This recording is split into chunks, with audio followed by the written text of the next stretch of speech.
like to pay a little attention to a concept. A lot of you are in a situation, and as you can hear from many callers, where you're in an abusive situation. Now, that doesn't mean somebody's punching out your lights every day.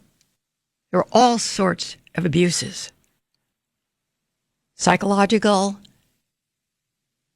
which really covers everything, but physical, verbal, it all ends up being psychological.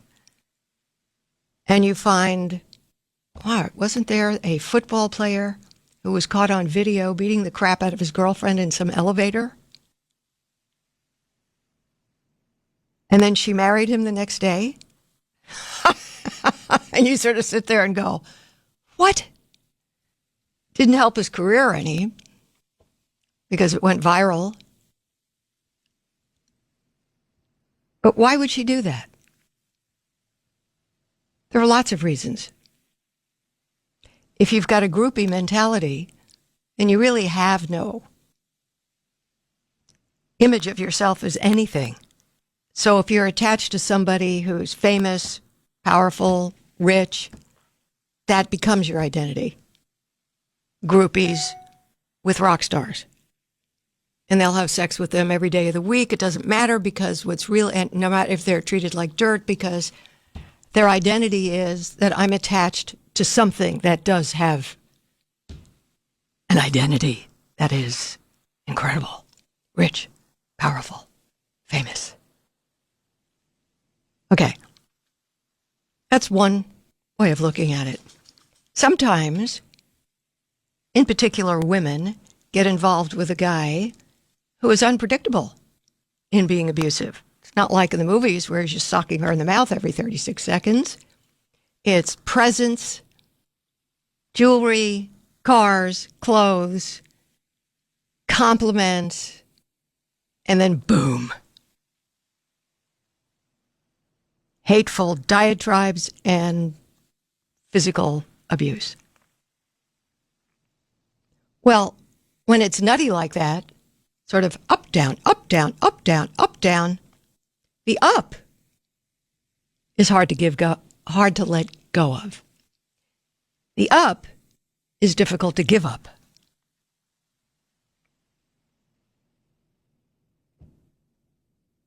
So a bond is happening where the woman will say something ridiculous and untrue like it's love. It's not love. You've heard women say that. Yeah, he does all of this, but I love him and that's why I'm not leaving. That's nonsense. It is not love. Love does not exist in fear. Fear excludes love. Just does. So, yeah, if you call today, you'll go into that and I'll say, no, it's not love. It's desperate attachment. It's wishfulness, hopefulness, humiliation, embarrassment, letting anybody know, getting out of it, and what are you going to do now? Who are you going to be? Where are you going to be? It's all up in the air. Way too scary. I'll just wait for the ups and complain during the downs and leave and then come back because I want the ups. And like yesterday, I took a woman from one side of the swimming pool to the other. She had to let go, and she went through a whole analysis of why it's hard to let go. You know, for a while you're bobbing, you don't know if you're safe in the water, you're not sure you can actually swim from one side to the other without getting exhausted and drown, or look foolish. When you get to the other side, you don't know what's there.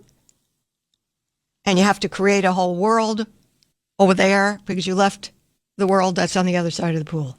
And she went through the whole analysis by herself. So women in these predicaments are not stupid. They're not stupid. Don't ever call these women stupid. They're not stupid. They're caught in their own heads with fears and embarrassments and hopefulness to avoid embarrassments. I mean, it's like a stew of stuff. It's not like a straight line. But you know you're in a weird situation the second you start feeling like you're being gaslighted. You know what that means? You're sure you're seeing and experiencing something, and you're being told no. That's not what it is. It gets crazy making. But it's the up, down, up, down, up, down that catches people, and also the letting go of things that are up.